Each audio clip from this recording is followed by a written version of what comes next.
சாம்பார் செய்ய தேவையான பொருட்கள் என்னன்னு பார்க்கலாம். துவரம் பருப்பும் பாசி பருப்பும் மிக்சடாக போட்டு வச்சுருக்கேன். இது எவ்வளோன்னு நான் உங்களுக்கு காட்டுறேன். ஒரு கை துவரம் பருப்பு எடுத்திங்க அப்படின்னா ஒரு 3/4 கை போல் பாசிப்பருப்பு எடுத்துக்கோங்க. இந்த மாதிரி சம அளவில் இருக்கணும். இப்படி போட்டிங்கன்னா உங்களுக்கு சாம்பார் ரொம்பவே டேஸ்ட்டாக இருக்கும். பாசிப்பருப்பு சேர்த்தா மட்டும்தான் அந்த டேஸ்ட் வந்து தனியாக கிடைக்கும். நீங்கள் துவரம் பருப்பு மட்டும் சேர்த்து செஞ்சால் கூட சாம்பார் நல்லா தான் இருக்கும். ஆனால் பாசிப்பருப்பு சேர்ந்து செஞ்சிங்கன்னா இன்னுமே அட்டகாசமாக இருக்கும். நீங்கள் ட்ரை பண்ணி பாருங்கள். இந்த மாதிரி இந்த அளவில் எடுத்துக்க போகிறோம். இதை நம்ம நல்லா குழையாக 3 விசில் வர வரைக்கும் குக்கரில் போட்டு வேக வச்சு எடுத்துக்க போகிறோம்.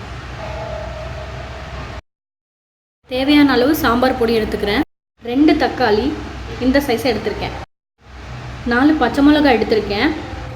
இப்போ பாருங்கள், சின்ன வெங்காயம் எந்த அளவுக்கு எடுத்திருக்கேன் பாருங்கள். ஒரு 20லேருந்து 25 வெங்காயம் இருக்கும். ஒரு எலுமிச்சப்பழ சைஸுக்கு புளியை ஊற போட்டு நல்லா சாறு எடுத்து வச்சுருக்கேன். சாம்பாருக்கு வந்து புளி சேர்த்துக்கிட்டிங்கன்னா நல்லாயிருக்கும். உங்களுக்கு சீக்கிரமாக கெட்டு போகாது. இதோட டேஸ்ட் வந்து கொஞ்சம் வித்தியாசமாகவே இருக்கும். புளி சேர்க்காத சாம்பாருக்கும் புளி சேர்த்த சாம்பாருக்கும். தேவையான அளவு உப்பு சேர்த்துக்க போகிறோம்.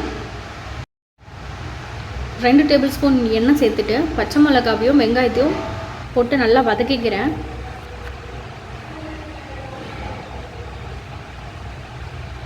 வெங்காயம் வந்து நல்லா வதங்கி கண்ணாடியாக வந்ததுக்கப்புறமா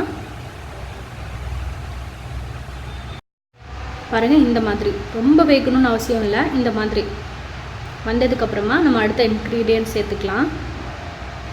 அது என்ன, வெண்டைக்காய் தான் சேர்த்துக்க போகிறோம். வெண்டைக்காயில் வந்து ஒரு குழகுழப்பு தன்மை இருக்கும்.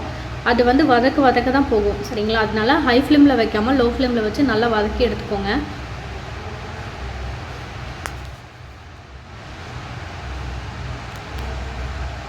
வெண்டைக்காய் வதங்கட்டும்.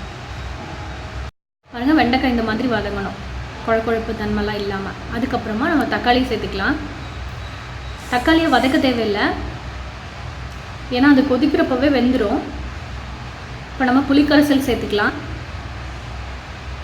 இதுக்கப்புறமா நம்ம சாம்பார் பொடியும் மஞ்சள் பொடியும் சேர்க்க போகிறோம்.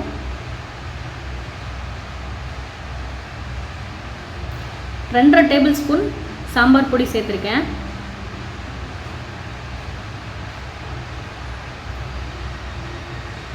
உங்களுக்கு காரத்துக்கு ஏற்ற மாதிரி நீங்கள் கொஞ்சம் அதிகமாக வேணும்னா சேர்த்துக்கலாம், இல்லை கம்மியாக வேணும்னாலும் சேர்த்துக்கலாம்.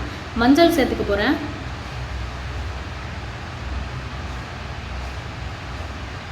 கொதிச்சுட்ருக்க கேப்பில் நம்ம தேங்காவை அரைச்சி வச்சிடலாம்.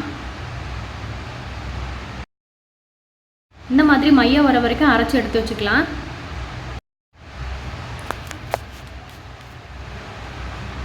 பாருங்கள், நல்லா மேலே எண்ணெய் படர்ந்துருக்கு.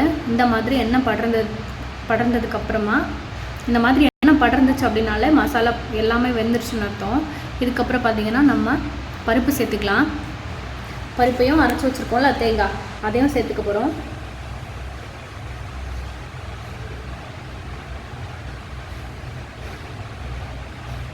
நல்ல வாசனை வருது. எனக்கு இப்போவே சாப்பிட்ணும் போல் இருக்குது. என்ன பண்ணுறது? தேங்காய் சேர்த்துக்கிறேன். இதெல்லாத்தையும் சேர்த்துட்டு நல்லா மிக்ஸ் பண்ணி வச்சிடலாம். எப்பயுமே கடைசியாக தாளிச்சிங்கன்னா ரொம்ப நல்லாயிருக்கும் சாம்பார். காஞ்சோன்னு கடுகு போட்டுக்கலாம்.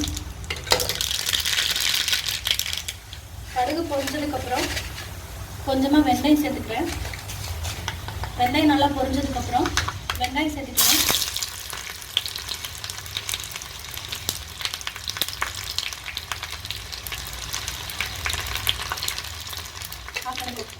மிளகாய் சேர்த்துக்கலாம். ஒரு கை கருவேப்பிலை சேர்த்துக்கிறேன்.